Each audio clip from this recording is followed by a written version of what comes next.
Hello and welcome to the first episode of building the Burj Khalifa in hardcore Minecraft. In this brand new hardcore world, I will be attempting to build the tallest building in the world. In this first video, I will go over everything that happened in the first 10 hours of me playing this world. But first, I wanna go over the mods that made attempting this challenge possible.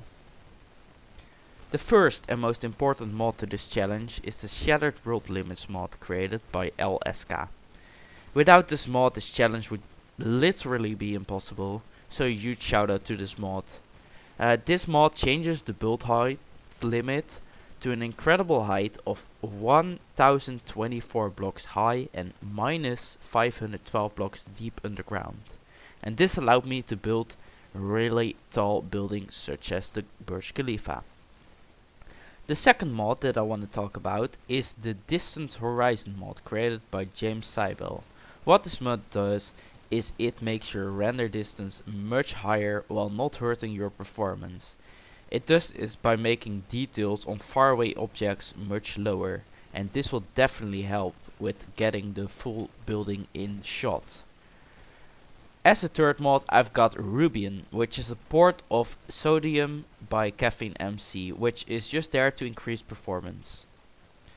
And last but not least is the FreeCam by Zergatul, which I will use as an alternative to the usual FreeCam mod for Fabric. This mod's just there to help me look at builds from different angles. But with that out of the way, it's time for the recap. I loaded up the world for the very first time and spawned in a taiga biome. I only had one goal for the first day. Okay, goal for today, not dying.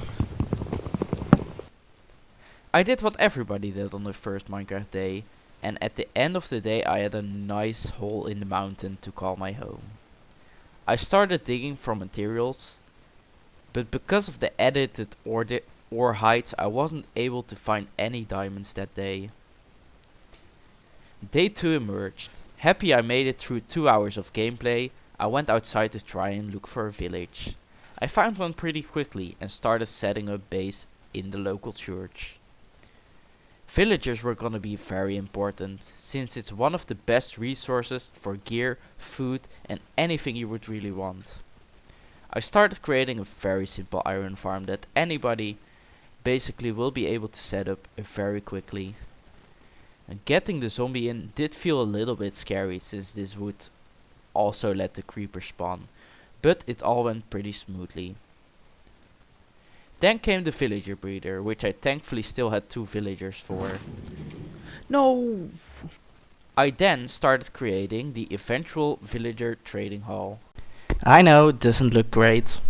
Once I got this all complete, I started creating a farm to make the whole villager breeder automatic. After this, progress was kinda slow. I mainly did mining and flattened out terrain. I did, however, manage to get a little bit done. First I used Google to get the diameter of 1.2 another, so I could map out the length for one of the 3 segments. Once I got the length all mapped out, I finally started shaping the first part of the layout. During this build I did accidentally look at an enderman that was left underground, but luckily I had water with me, which I was able to defeat it with pretty easily.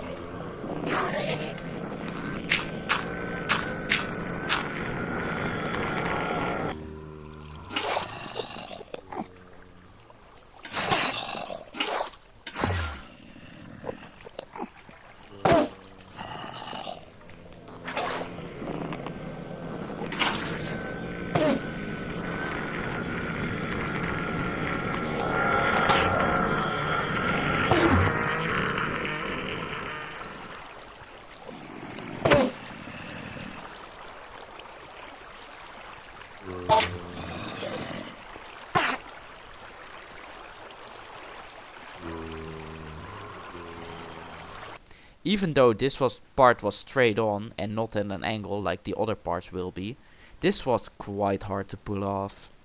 But at the end I'm left with this.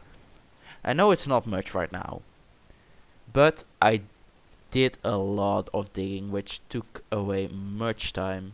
At the end of the day, I also had to fix the villager breeder, because the villagers had other plans. But yeah, that is gonna be it for this video. Subscribe to see the next one.